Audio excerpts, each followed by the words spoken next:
చంద్రబాబు నాయుడు గారు ఓడిపోయారు అనుకోండి, ఖచ్చితంగా ఉంది. ఎందుకంటే ఒకవేళ ఓడిపోతే మీరు రాజకీయాల్లో ఉంటారా ఉండరా? అది ఇంకా ఈ 2-3 రోజులు డిసైడ్ అవుతుంది. ప్రజలకు సంక్షేమం సక్రమంగా అందినట్టుగా ఈవెన్ చంద్రబాబు నాయుడే ప్రకటించారు. డెవలప్మెంట్ ఏమీ అవ్వలేదు, లేదు అసలు ఇంత రోడ్డు కూడా వేయలేదు.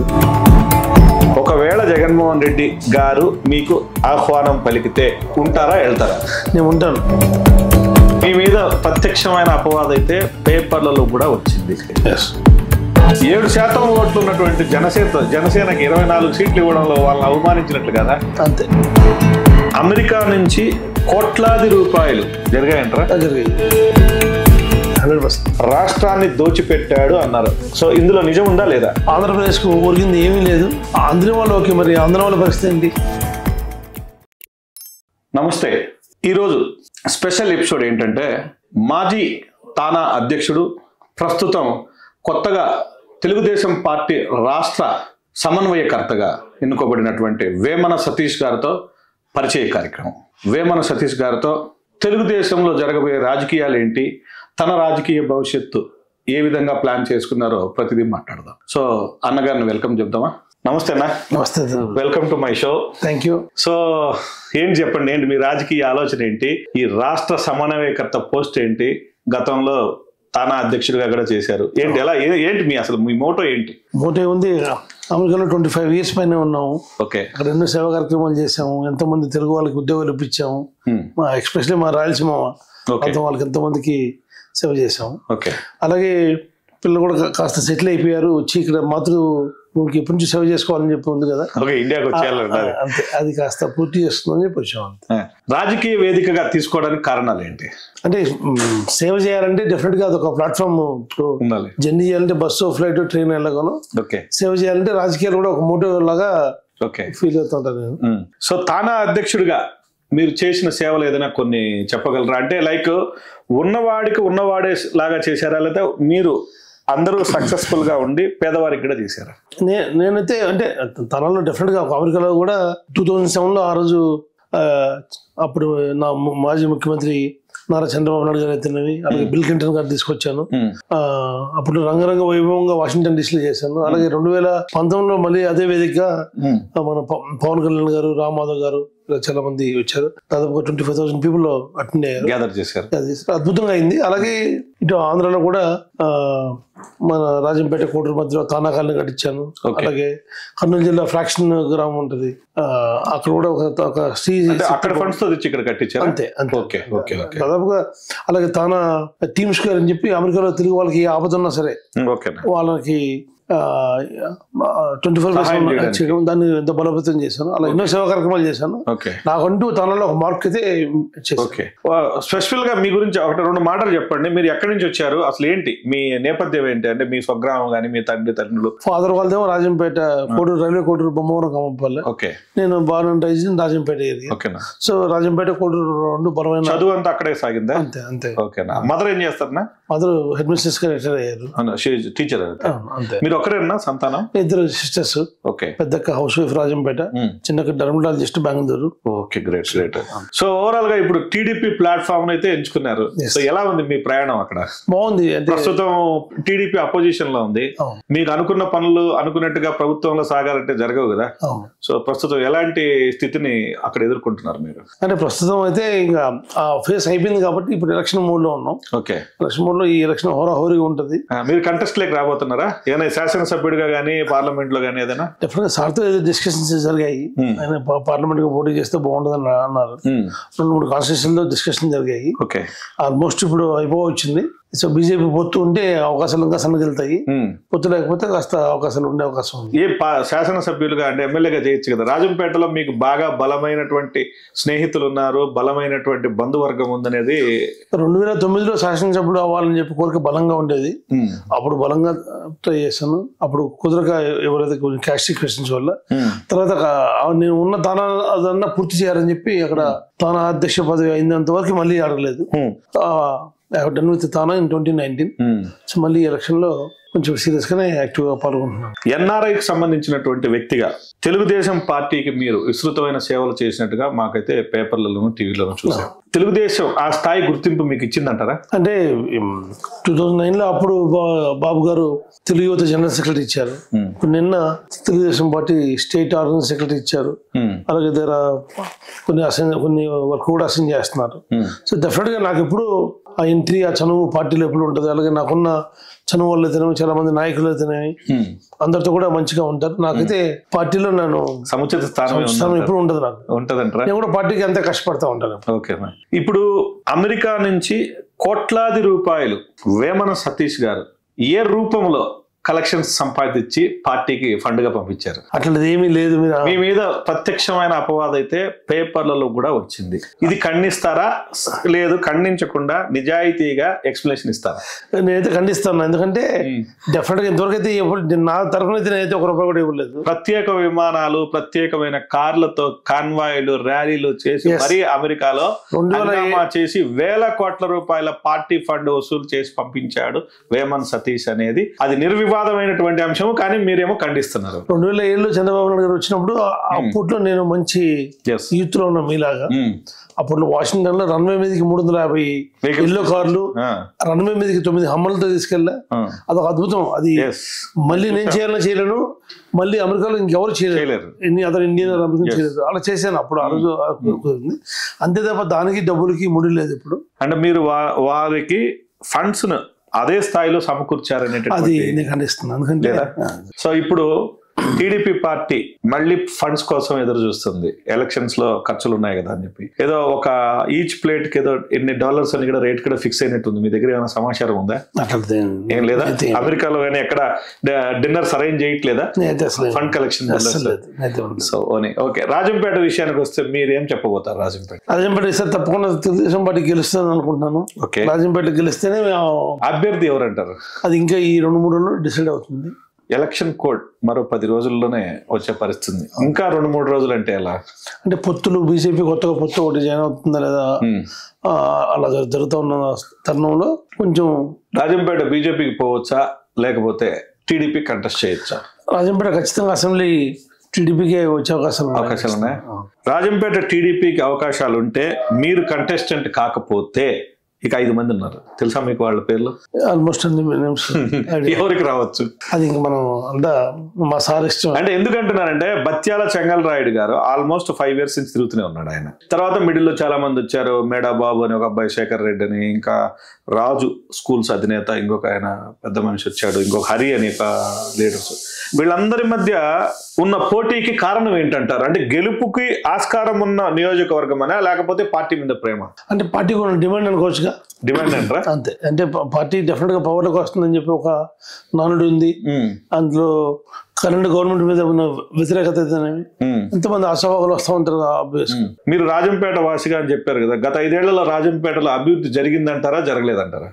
ఎంతో కొంత జరిగింది, కానీ అనుకున్నది జరగలేదు. ముఖ్యంగా రాజంపేటకి అయితే బాగా తీవ్ర అన్యాయం జరిగింది. ఎందుకంటే స్టేట్ మొత్తం ఒకటైతే రాజంపేట ఒక 25 కాన్స్టిట్యూన్సీలు ఉంటే 25 పార్లమెంట్ సభ్యులు అవే జిల్లాలు చేశారు. కానీ రాజంపేటలో మటుకు రాజంపేట చేయకుండా రాయచూరు చేయడం తీవ్ర అన్యాయం. అది ఏంటి కారణాలు ఏంటంటారు? పాలిటిక్స్ లేకపోతే మీరు రాజకీయాలు వచ్చేసారు కదా, పాలిటిక్స్ వల్ల రాజంపేటకి అన్యాయం అయింది. అన్యాయం ఏంటంటారు? ఒక మెడికల్ కాలేజ్ రాలేదు, డిస్ట్రిక్ట్ రాలేదు, అనుకున్నది డెవలప్ అవ్వలేదు, అన్నమయ్య డ్యామ్ కొట్టుకుపోయింది. అలాగే అక్కడ చనిపోయిన వాళ్ళు కూడా సరైన కేర్ తీసుకోలేదు ఖచ్చితంగా. సో ఓవరాల్ గా ఇంకొక ప్రధానమైన అంశం ఏంటంటే, మీరు జనసేనతో పొత్తు అన్నారు కదా, 7% ఓట్లు ఉన్నటువంటి జనసేనకి 24 సీట్లు ఇవ్వడంలో వాళ్ళని అవమానించినట్లు కదా? అంటే ప్రస్తుతం ఈ రాజకీయ పరిణామాల్లో మనకి అందరినీ అకామిడేట్ చేసుకోవాలి కదా. ఇప్పుడు 24 సీట్లు టీడీపీ ఇచ్చిందంటే కరెంట్ సిట్టింగ్ లకి 24 మెంబర్స్ కి ఇచ్చి ఇవ్వనట్టే కదా. ఇవ్వనట్టే పార్టీ కూడా. అంటే వాళ్ళ చర్చ ఏం సాగుతుందంటే బయట, మా యొక్క అంటే మేము రాష్ట్ర జనాభాలో మాది 25%కు పై శాతం ఉంది, సో మాకు 25 సీట్లు ఏంటని చెప్పేసి ఒక ఇంత అసహనంతో ఉన్నట్టుగా చర్చలు స్పష్టంగా తెలుస్తున్నాయి. ముద్రగడ్డ పద్మనాభం గారు ఇట్లా రావడం కానీ, లేకపోతే ఆయన ఇంకొక ఆయన హరిరామ జోగయ్య గారి కుమారుడిని పార్టీ మార్చే ప్రయత్నాలు చేయడం, ఇవన్నీ చూస్తుంటే వాళ్ళు అసంతృప్తిగా ఉన్నట్టు. మీకు ఈ రోజు రాష్ట్ర సమన్వయకర్తగా పోస్ట్ ఇచ్చారు, మీకు ఈ సమన్వయంలో ఇవన్నీ తెలియట్లేదా? అంటే జనసేన పార్టీ అధ్యక్షులు పవన్ కళ్యాణ్ గారు, బాబు గారు వాళ్ళు ఎన్నో మీటింగ్స్ పెట్టుకొని they have done the best అనుకుంటున్నాను. వాళ్ళు చేశారు. ప్రజలకు అది యాజ్ ఎ క్యాస్ట్ బేస్ వాళ్ళకు కాపులకు అది మింగుడు పడనేటువంటి అంశంగా అయితే బయట చర్చలో ఉంది. నేనైతే అలా అనుకోవట్లేదు. ఎందుకంటే ఖచ్చితంగా, ఎందుకంటే మళ్ళీ రేపు బీజేపీ పొత్తులోకి వస్తే వాళ్ళకి ఇవ్వాలి. సో మళ్ళీ గవర్నమెంట్ ఫామ్ చేయాలి. తప్పకుండా అవన్నీ చూసే బెరీ చేసే వాళ్ళు పెద్దలు. సో మరొక ప్రధానమైన అంశం ఏంటంటే తెలుగుదేశం అధికారంలోకి వస్తుందా రాదా మీరు సూటిగా చెప్పగలిగితే నేను ప్రశ్నలు వేస్తాను. రాబో ఎలక్షన్ 24లో తెలుగుదేశం అధికారంలోకి వచ్చే అవకాశం ఉందా లేదా? ఖచ్చితంగా ఉంది. ఎందుకంటే ఏ రకంగా? ప్రస్తుత గవర్నమెంట్ ఫెయిల్యూర్ అయిపోయింది. ఎక్కడ డెవలప్మెంట్ జరగలేదు. మనకి రాజధాని పోయి 10 years అయిపోయింది. ఇద్దరు రాజధాని లేదు. ఆ రాజధాని దిశగా ఏ మాత్రం జరగలేదు. అలాగే డెవలప్మెంట్ ఏమీ అవ్వలేదు. అసలు ఇంత రోడ్డు కూడా వేయలేదు. రాజధానికి ప్రజలకు సంబంధాలు ఉన్నాయంటారా? డెఫినెట్ గా. అంటే ప్రతి ఒక్కరికి తిండి, గూడు, గుడ్డ ఎంత అవసరమో మనకి ఇల్లు ఎంత అవసరమో రాజధాని క్యాపిటల్ అవసరం. అయితే ప్రజలకు సంక్షేమం సక్రమంగా అందినట్టుగా ఈవెన్ చంద్రబాబు నాయుడే ప్రకటించారు. సోమరిపోతులు చేస్తున్నాడు, రాష్ట్రాన్ని దోచిపెట్టాడు అన్నారు. సో ఇందులో నిజం ఉందా లేదా? అంటే స్కీమ్స్ కొంతమందికి అందాయి కానీ అందిన వాళ్ళు ఓకే, మరి అందిన వాళ్ళ పరిస్థితి ఏంటి? ఓకే, అంతే కదా. సో అందని వాళ్ళ ద్వారా వ్యతిరేకత ఉందంటారు. ఖచ్చితంగా ఉంది. అందిన వాళ్ళు ఇబ్బంది పడతారు కదా. ఇప్పుడు మీ ఇంటికి డబ్బులు వచ్చాయి, మీరు హ్యాపీ. మీ పక్కనే డబ్బులు రాలేదు, వాళ్ళు కూడా క్వాలిఫై అవుతారు. అలా అందరినీ ప్రస్తుత గవర్నమెంట్ సాటిస్ఫై చేయలేకపోయింది. ప్రస్తుతం మీరు టీడీపీ మేనిఫెస్టో చూసారా? మినీ మేనిఫెస్టో వచ్చింది చూసారా? చూసాను. అంటే నేను ఎందుకు అడుగుతున్నానంటే టీడీపీ 14 ఏళ్ళు ఆల్రెడీ 14.5 సంవత్సరం రాష్ట్రానికి అధికారంలోనే ఉంది. అయితే ఈ రోజు ఇచ్చినటువంటి మేనిఫెస్టో అమలు చేయడానికి గతంలో అవకాశం లేకపోవడానికి కారణాలు ఏంటి? గతంలో టీడీపీ గవర్నమెంట్ లో ఎన్నో జరిగాయి. కిలో 2 రూపాయలు వెయ్యి బతుకున్న దగ్గర నుంచి ఇటు హైటెక్ సిటీ దాకా ఎన్నో జరిగాయి. అన్ని టీడీపీ గవర్నమెంట్ లో జరిగాయంటారా? జరిగాయి. సో ఈరోజు జగన్మోహన్ రెడ్డి గారు కొత్తగా ప్రజలకు అందించిన సంక్షేమం ఏమీ లేదంటారా? చాలా ఉంది, కానీ ఆ స్కీమ్స్ అందరికి చేరలేదంటారు. అయితే ఈ స్కీముల వల్ల రాష్ట్రాన్ని అధోగతి పాలు చేశాడు జగన్మోహన్ రెడ్డి అన్న నోరే చంద్రబాబు ఈరోజు నేను అమ్మఒడి ఎంతమంది ఉంటే అంతమందికి ఇస్తాను అంటే, ఇప్పుడు జగన్మోహన్ రెడ్డి గారు అయితే ఇంటికి ఒక్క అమ్మఒడి పథకమే పడుతుంది. ఇంట్లో పిల్లలు ఎంతమంది స్టూడెంట్స్ ఉన్నా ఒక్క 15,000 పడుతుంది. సార్ ఏం చెప్పారంటే చంద్రబాబు గారు, ఎంతమంది ఉంటే అంతమంది పిల్లలకు అన్ని 15,000 వేస్తానంటాడు. ఈ విధంగా పంచితే ఆనాడు శ్రీలంక అయినటువంటి ఆంధ్రప్రదేశ్ రేపు ఏమైపోతుంది? అంటే చంద్రబాబు నాయుడు గారికి ఎంతో రాజకీయ అనుభవం ఉంది. అమరావతిలో ఉంది. అమరావతి క్యాపిటల్ కట్టడానికి ఎన్నో కొన్ని వేల కోట్లు, లక్షల కోట్లు అవుతాయి. ఆయన అన్ని అక్కడి నుంచి అదే భూమి నుంచి డెవలప్ చేయాలని చెప్పి ఆయన అదే ల్యాండ్ నుంచి అక్కడి నుంచి రెవెన్యూ జనరేట్ చేయాలని ఆయనకి ఒక మోటో లేకుండా ఆయన హీజ్ బెస్ట్ CEO. డెఫినెట్లీ ఆ అనుభవం ఆయనకు ఉంది అని నేను అనుకుంటాను. అయితే మా క్వశ్చన్ ఏంటంటే సార్, టీడీపీ రాబో కాలంలో ఎలాంటి వృద్ధిని, అంటే హైదరాబాద్ ని మేమే డెవలప్ చేశామని స్పష్టంగా చెప్పుకునేటటువంటి తెలుగుదేశం పార్టీ కావచ్చు, చంద్రబాబు నాయుడు కావచ్చు, ఇంతకాలం మిగిలిన ప్రాంతాలను ఎందుకు నెగ్లెక్ట్ చేశాడు? రాష్ట్రంలో ఇప్పుడు వైజాగ్ కావచ్చు, విజయవాడ కావచ్చు, తిరుపతి కావచ్చు, బేసిక్లీ 3 hubs ఇవి. ఎందుకు వాటి మీద మనసు పెట్టలేదు? అంటే అలా మనసు పెట్టకుండా ఏం లేదు. డెఫినెట్ గా ఎంతో కొంత డెవలప్మెంట్ అన్ని చోట్ల జరుగుతుంది. డెఫినెట్ గా being a capital city of Hyderabad కాస్త ఎక్కువ డెవలప్ అయిందంటారు. అవును, ఇప్పుడు మనకు ఆ బుద్ధి వచ్చింది కాబట్టి ఖచ్చితంగా ఆంధ్ర మళ్ళీ మనసు పెడతారంటారు అక్కడ.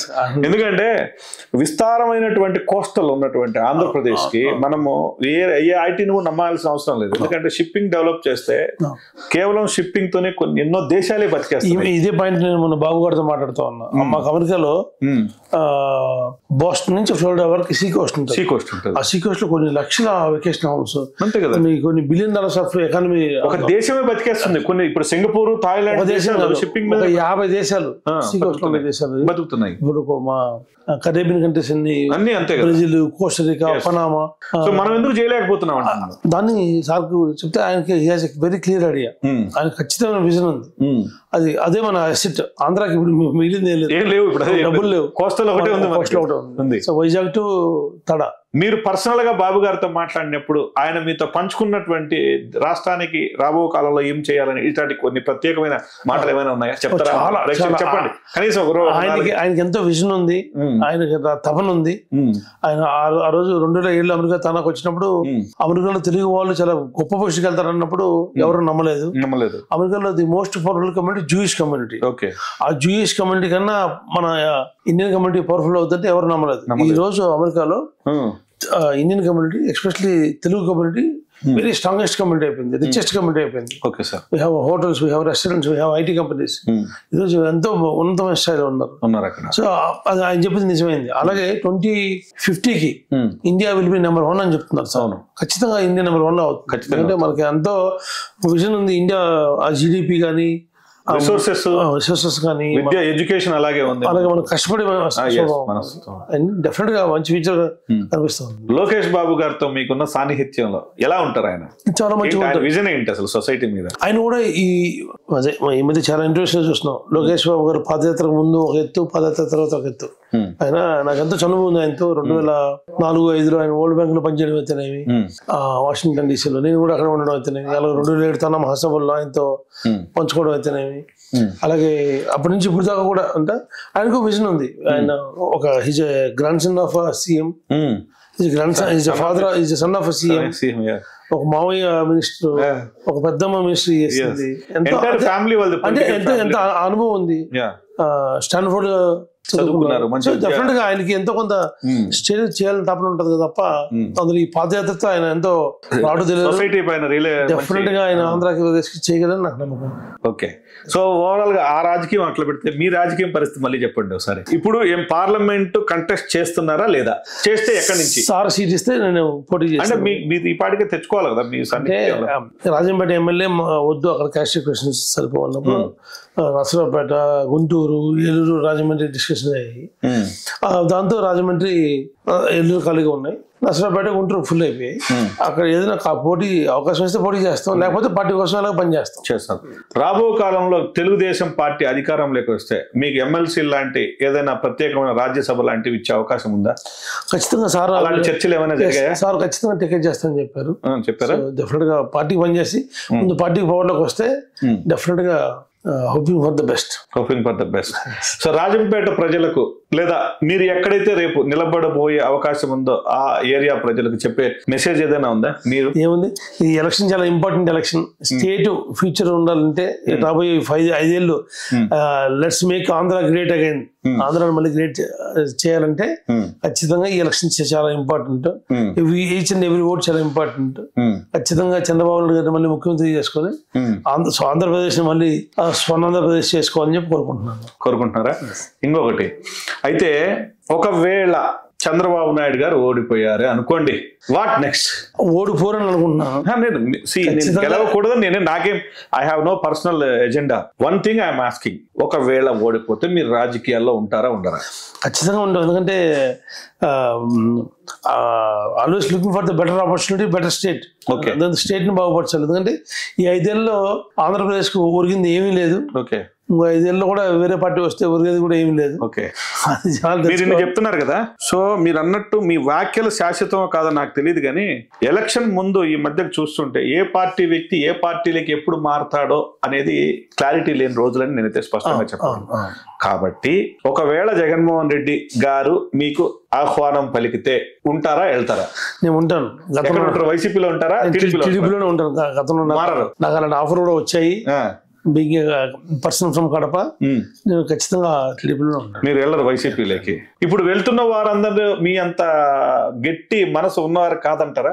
వేమిరెడ్డి ప్రభాకర్ రెడ్డి వెళ్ళారు, అంతకుముందు రామనారాయణ రెడ్డి వెళ్ళారు, ఇంకా చాలా మంది, ఇలా ఒకరి పేర్లు ఎందుకులే కానీ సో మెనీ పీపుల్. నేనంటే అమెరికాలో ఎంతో హ్యాపీగా వెల్ సెటిల్ అయ్యి ఆంధ్రప్రదేశ్ సేవ చేద్దాం అని చెప్పి మా నాయకుడిని చూసి వచ్చాను, స్టేట్ చూసి వచ్చాను. కానీ నాకు ఈ రాజకీయ పదవులు కాదంటారా?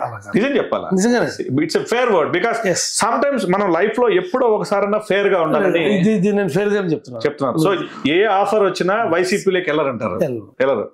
వెళ్ళకపోవడం వల్ల మీకు ప్రత్యేకంగా వచ్చే ఒరిగేది ఏంటంటారు? ఏం లేదు, ఒక సెల్ఫ్ సాటిస్ఫాక్షన్ అంతే. మా నాయకుడి మీద ఉన్న నమ్మకం, గౌరవం, విశ్వాసం. రాబో కాలంలో రాష్ట్రానికి అమెరికా నుంచి మీరు ఏమైనా ప్రత్యేకంగా అంటే లైక్ తానా లాంటి వాటి ద్వారా ఇక్కడ పేద ప్రజలకు ఏమైనా చేయబోయే అవకాశం ఎన్నో చేస్తాను. తానా ఫౌండేషన్ ద్వారా ప్రతి ఏడాది 5 నుంచి 7 మిలియన్ డాలర్స్ అంటే ఒక 50 కోట్ల రూపాయలు ఏదో ఒకటి స్కాలర్షిప్స్ అయితేనేమి, తానా కాలేజ్ అయితేనేమి, చారిటీస్ అయితేనేమి, క్యాన్సర్ క్యాంప్స్, ఆ క్యాంప్స్, ఏదో ల్యాప్టాప్స్ ఏదో చేస్తూనే ఉంటాం. తానా కూడా ప్రపంచంలో అతి పెద్ద Indian Telugu organisation, large public. అందులో అది చారిటీయే. అందులో అది ఎప్పుడు అదొక నిరంతర ప్రక్రియ ద్వారా ఎప్పుడు జరుగుతున్నాం. రాజంపేట వీరు విషయానికి వస్తే బత్యాల చెంగల్రాయుడు గారు నాకే ఈ స్థానాన్ని ప్రకటిస్తారు అని అంటున్నారు. సో ఆయన ఒక కాపుగా నాకు గుర్తింపు. ఆయన గెలిచే అవకాశాలు ఉన్నాయంటారా రాజంపేటలో? డెఫినెట్ గా మంచి నాయకుడు ఆయన. ఎన్నాళ్ళ నుంచి కాపు అనే పదం ఎందుకు వాడినారంటే చెంగల్రాయుడు గారికి కోడూరు రాజంపేట నియోజకవర్గాల్లో స్టాంప్ ఉంది ఆయనకి. ఒక బలిజ కులాని సామాజిక వర్గానికి నాయకుడుగా చౌదరి సెలవు చేస్తారా ఆయన నాయకత్వాన్ని? ఖచ్చితంగా చేస్తారు. అంటే చేయాలనా అంటే ఇంతకుముందు 2 సార్లు ఎమ్మెల్సీ చేశారు. సో డెఫినెట్ గా అలాంటిదే ఉంటుంది. ఆ ఎమ్మెల్సీ చేసిన స్థానంలోనే చౌదరిలను కాంగ్రెస్ లోంచి ఎమ్మెల్సీ చేసినప్పుడు హింసించాడు కూడా. ఈ మాట మీకు తెలుసా లేదా? రాజకీయ పరమైన ఎన్నో కక్షపూరితమైనటువంటి కార్యక్రమాలు పాల్గొనలేదు. ఆయన గొప్ప నాయకుడు డెఫినెట్ గా. ఆయన కానీ ఎవరైనా టీడీపీ ఖచ్చితంగా ఆంధ్ర రాజంపేట గెలవబోతున్నారా? 100%. ఎనీవే మీ కోరిక తీర్చి మీరు మంచి నాయకుడిగా ఎదగాలని కోరుకుంటున్నాను. Thank you.